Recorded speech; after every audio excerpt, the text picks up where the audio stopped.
Assalamualaikum warahmatullahi wabarakatuh. Perkenalkan, nama saya Rindi Rianti dari kelas TIF RP 25F. Di video ini saya akan mempresentasikan hasil analisis saya yang bertema dampak screen time mahasiswa.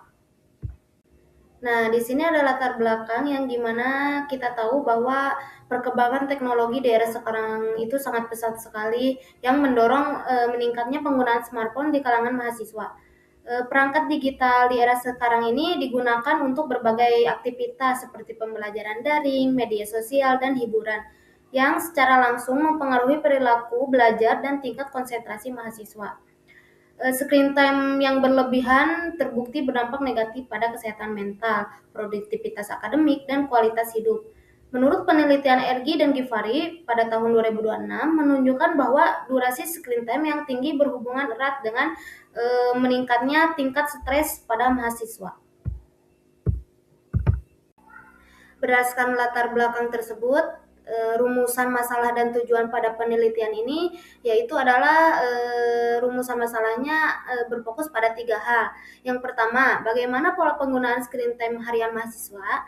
Yang kedua, apa dampak terhadap fokus dan produktivitas belajar. Yang ketiga, bagaimana kita menerapkan struktur data array dan algoritma sequential search di Python untuk mengelola data survei ini. Dan untuk tujuan penelitiannya adalah untuk menganalisis data secara sistematis, mengetahui pola digital mahasiswa, dan menyajikan hasilnya dalam bentuk visual grafik.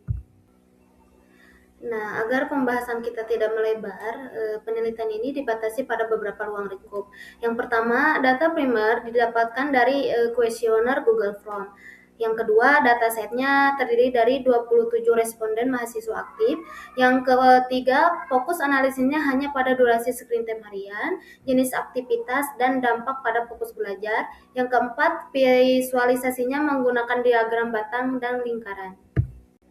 Di bagian landasan teori ini ada 2 konsep utama yang saya gunakan. Yang pertama ada array atau list Python yang digunakan untuk menyimpan data survei seperti durasi, jenis aktivitas, dan dampak belajar. List ini sangat efisien untuk proses iterasi. Yang kedua ada sequential search. Ini adalah algoritma pencarian berurutan untuk memeriksa elemen satu persatu demi mencocokkan kriteria dengan kompleksitas.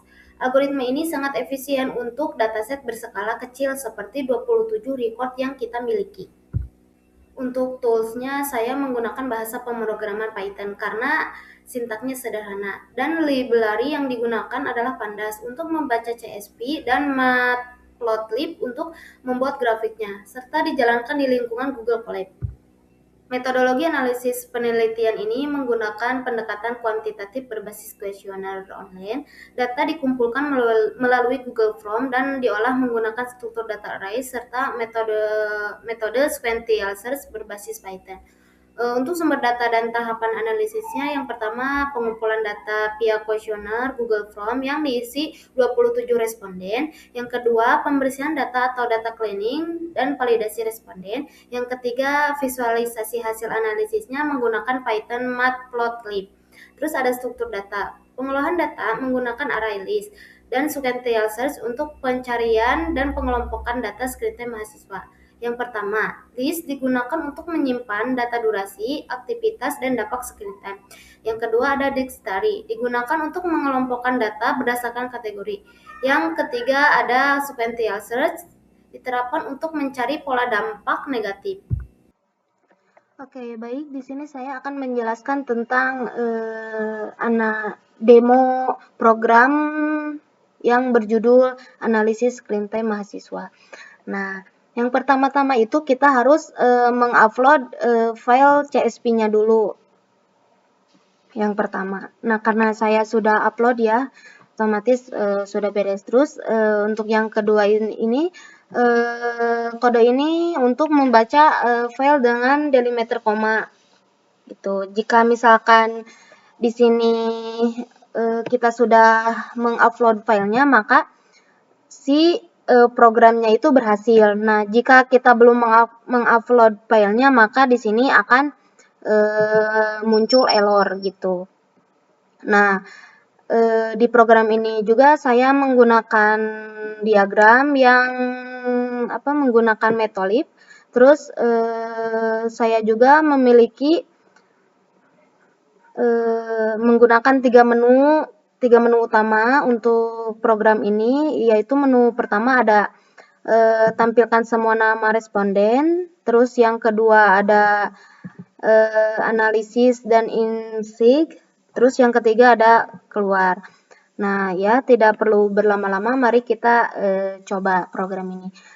Nah, ketika tadi saya bilang ya, karena saya sudah mengupload file CSV-nya, maka di sini akan berhasil. Nah, ketika saya klik menu yang pertama yaitu 1, terus enter, maka di sini muncul nama-nama responden yang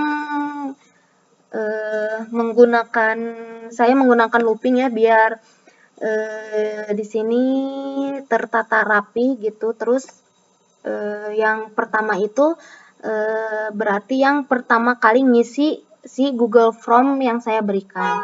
Nah, terus ketika saya mengklik menu 2, maka di sini akan menampilkan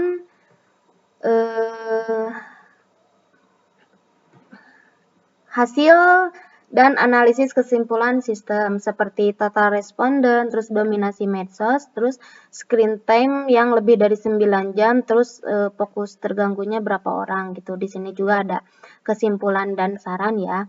Nah, ketika kita mau memunculkan si grafiknya, misalkan jika kita mengklik Y, itu otomatis si grafiknya muncul dan sistem itu beres. Nah, ketika saya mengklik N, maka si sistemnya akan kembali ke menu tadi ya.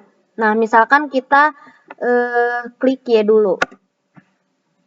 Nah, maka di sini akan ditampilkan si grafik-grafik seperti distribusi durasi screen time, terus dampak negatif yang dirasakan, terus apakah mengganggu fokus belajar. Nah, di sini juga ada kesimpulan visualisasi datanya ya. Nah, di sini kan sistemnya sudah beres ya. Nah, misalkan kita dari awal ya dan klik pas di grafiknya klik N. Nah, di sini maka yang muncul akan di sini kita misalkan klik N ya, maka yang muncul akan ke menu lagi gitu. Nah, misalkan klik 3 keluar, maka si sistemnya beres gitu. Nah, masuk ke pembahasan analisis hasil. Dari 27 responden yang disurvei, sebanyak 63% atau 17 mahasiswa memiliki durasi screen time yang masih wajar, yaitu di bawah 6 jam per hari. Sedangkan 37 sisanya sudah masuk kategori tinggi, yaitu di atas 9 jam per hari. Dampak negatif fisik yang paling banyak dikeluhkan adalah sakit mata atau pusing yang dialami oleh 21 responden. Disusul gangguan tidur oleh 12 responden. Yang paling krusialnya itu sebanyak 85,2% responden secara belak-belakan mengaku bahwa fokus belajar mereka itu terganggu akibat penggunaan perangkat digital yang berlebihan ini. Nah, dari sisi teknis pemrograman, penerapan algoritma sequential search dengan kompleksitas serta penggunaan struktur data list dan dictionary ini terbukti sangat sukses dan efisien dalam mengelompokkan sekaligus menyaring seluruh data survei ini. Sebagai kesimpulan dari penelitian ini membuktikan bahwa durasi screen time yang tinggi membawa dampak buruk yang nyata bagi kesehatan fisik serta menurunkan fokus belajar mahasiswa hingga mencapai angka 25,2%. Nah, oleh karena itu, saran saya bagi rekan-rekan mahasiswa adalah mulailah mengatur waktu penggunaan perangkat digital secara lebih bijak demi menjaga produktivitas akademik. Sedangkan untuk pengembangan analisis ke depannya yaitu sangat direkomendasikan untuk memperluas jumlah responden, membangun dashboard pemantauan yang interaktif hingga mengintegrasikan metode machine learning untuk memprediksi dampak screen time secara lebih akurat. Nah, itu dia penjelasan mengenai tugas besar UAS saya tentang analisis dampak screen time mahasiswa.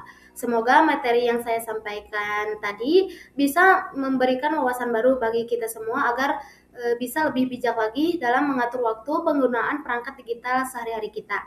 Terima kasih banyak atas perhatiannya dan terima kasih juga kepada Pak Firman selaku dosen pembimbing atas arahannya selama ini. Sampai jumpa di kesempatan berikutnya. Terima kasih. Wassalamualaikum warahmatullahi wabarakatuh.